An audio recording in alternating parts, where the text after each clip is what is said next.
Audrey Fleurot est de retour sur nos écrans avec une 4e saison de HPI bientôt diffusée sur TF1. L'actrice a profité de cette occasion pour se confier à nos confrères de Paris Match. Elle a évoqué sa carrière, ses prises de position importantes concernant le mouvement #MeToo et la triste raison derrière son choix de ne plus prendre le métro parisien. La série HPI est bientôt de retour sur nos écrans. TF1 a annoncé la diffusion de sa 4e saison en mai prochain, l'occasion pour Audrey Fleurot, héroïne de ce programme, de se confier lors d'une interview accordée à nos confrères de Paris Match.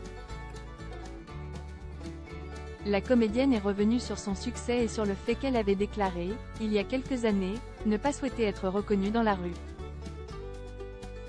C'est désormais chose impossible vu l'engouement que suscite la série dans laquelle elle a pris les traits d'une certaine Morgane Alvaro.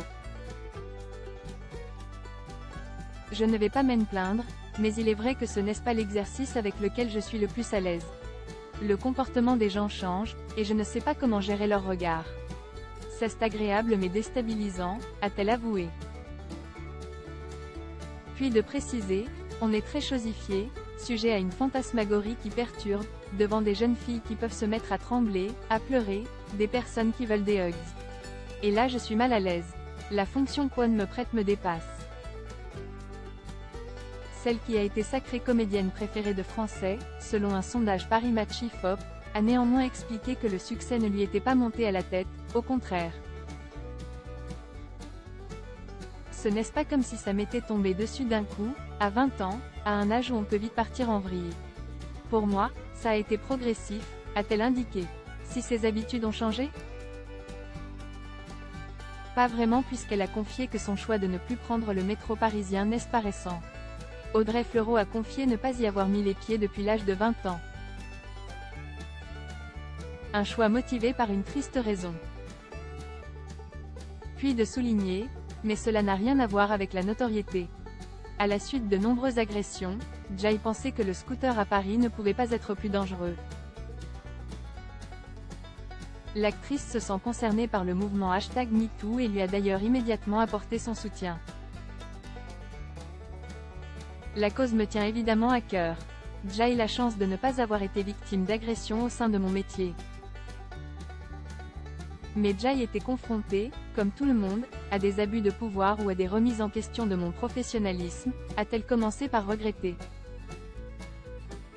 Et d'ajouter, quand on est une jeune actrice, on ne sait pas trop ce qu'on est en droit, ou pas, de vous demander. Une fois, j'ai eu le sentiment de me faire voler quelque chose et je me suis juré que ça ne m'arriverait plus. Que s'est-il passé? Un réalisateur ne m'avait pas expliqué la nature d'une séquence, et je me suis aperçu au dernier moment qu'il s'agissait d'une scène de sexe. Devant mes réticences, il m'a demandé. T'es comédienne ou t'es pas comédienne? Les costumières, qui n'étaient pas au courant non plus, n'avaient rien prévu pour que je sois plus confortable lors de la scène. J'étais au pied du mur, sans personne pour me venir en aide, s'est tristement souvenue l'héroïne de HPI. Et de conclure. Ce rapport de force n'est pas propre à notre métier, quasiment toutes les femmes ont été confrontées, un jour ou l'autre, à ce genre de situation. La libération de la parole permet aujourd'hui aux jeunes de décider où elles veulent fixer les limites.